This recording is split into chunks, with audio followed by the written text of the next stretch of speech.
Qui-Gon Jinn is best known as the wise Jedi Master who trained Obi-Wan Kenobi and discovered Anakin Skywalker.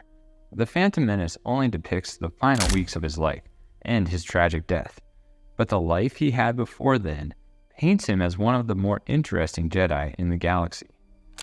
Born in the capital of the Galactic Republic on the planet Coruscant, in the year 80 BBY, Qui-Gon Jinn's journey as a Jedi began with the discovery of his Force sensitivity by the Jedi Order at the tender age of 3.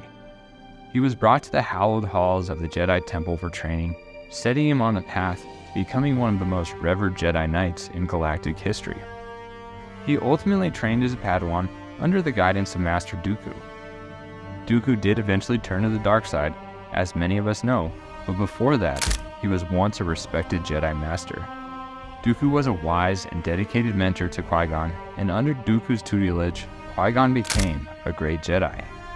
But before he became that great Jedi, he had many lessons to learn from Dooku. As a Padawan, Qui-Gon aided Dooku on one of his most difficult adventures, hunting down the bounty hunter Shinda Maul, who was a top-of-the-line sniper and immensely deadly assassin. The two Jedi hunted down Maul, only for Qui-Gon to be captured. Dooku acted quickly to save his Padawan and struck Maul with a blast of Force lightning. This may have been the moment that Qui-Gon realized there was more to the Force than just light and dark, as he surely would have lost his life had Dooku not used the dark side of the Force.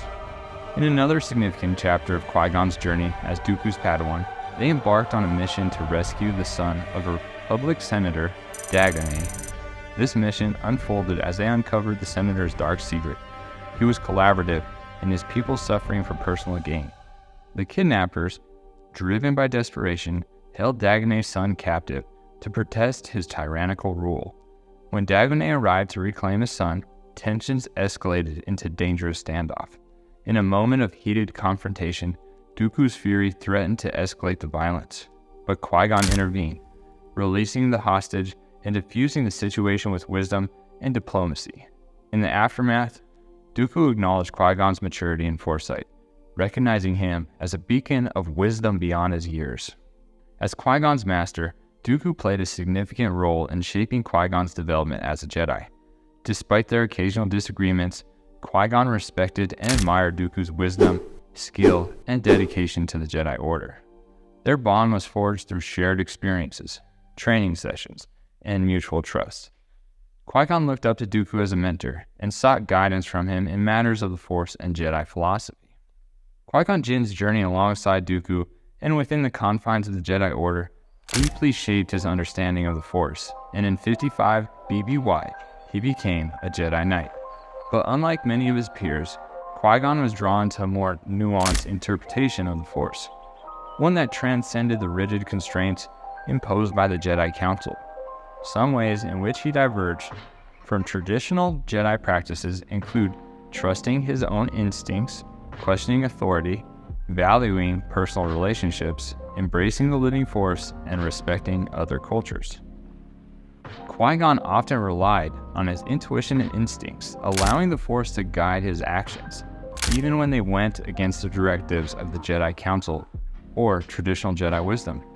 Such unorthodox behavior earned him the title of a maverick Jedi amongst his peers. He also was not afraid to challenge the decisions of the Jedi Council if he believed they were not in alignment with the will of the Force or the greater good. He believed in questioning authority and thinking independently. While Jedi were encouraged to avoid emotional attachments, Qui-Gon formed deep bonds with individuals, such as his Padawan, Obi-Wan Kenobi, and other allies. Recognizing the value of personal connections, he trusted in the strength of those relationships, understanding that possessive or jealous love often led to negative emotions, clouding one's judgment and inviting darkness. In contrast, Qui-Gon believed that compassionate love could illuminate one's path, guiding them toward the light, and is one reason I believe he would have been a better mentor to Anakin Skywalker. Qui-Gon also had a keen ability to listen to and interpret the will of the Force, and because of this he had a profound understanding of the living Force and believed in its guidance. He often emphasized the importance of being attuned to the present moment and listening to the will of the Force rather than focusing on the future. Whereas the Jedi believed that their way of teaching the Force was the best, Qui-Gon had a deep respect for other cultures and traditions, even those outside the Jedi Order. He believed in learning from different perspectives and was open-minded in his interactions with others. This is shown by his willingness to learn from the Guardian of the Wills and the Force priestesses. His unconventional approach to Jedi teaching stemmed from his deep connection to the living Force and his belief in following the will of the Force above all else. This made him a unique and sometimes controversial figure within the Jedi Order, but it also allowed him to remain true to his principles and serve as a beacon of wisdom and guidance for others. It was exactly the maverick reputation that led Yoda to select him as the Jedi Master who would oversee young Obi-Wan Kenobi. Kenobi was renowned as a gifted youngling, yet his rebellious nature had deterred multiple masters from taking him on. Qui-Gon, undeterred by the challenge, embraced it. Though their initial rapport was rocky, years of collaboration in challenging circumstances forged a deep mutual respect between them. It is said, however, that Obi-Wan's unwavering adherence to the Jedi Code initially stemmed from a desire to rebel against Qui-Gon's unpredictable methods. Although Obi-Wan was the most famous Padawan, Qui-Gon also had two others, and here at Padawan Shenanigans, we've got to dive into these other Padawans. First up, we have Famor. Famor was a Jedi Knight who served as Qui-Gon Jinn's first Padawan. Once Famor became a Knight, Qui-Gon was promoted to Master, and he soon took on his next Padawan, Xanatos. Xanatos was a troubled Padawan who was trained by Qui-Gon Jinn, but ultimately fell to the dark side after revisiting his homeworld. He's considered one of Qui-Gon's biggest failures. Although his failure in Xanatos turning to the dark side was regretful, he did something that no other Jedi had done before: manifest his life after death, which you could argue was his biggest accomplishment. Through Jinn's maverick style, he began discovering the secrets to manifesting his consciousness after death.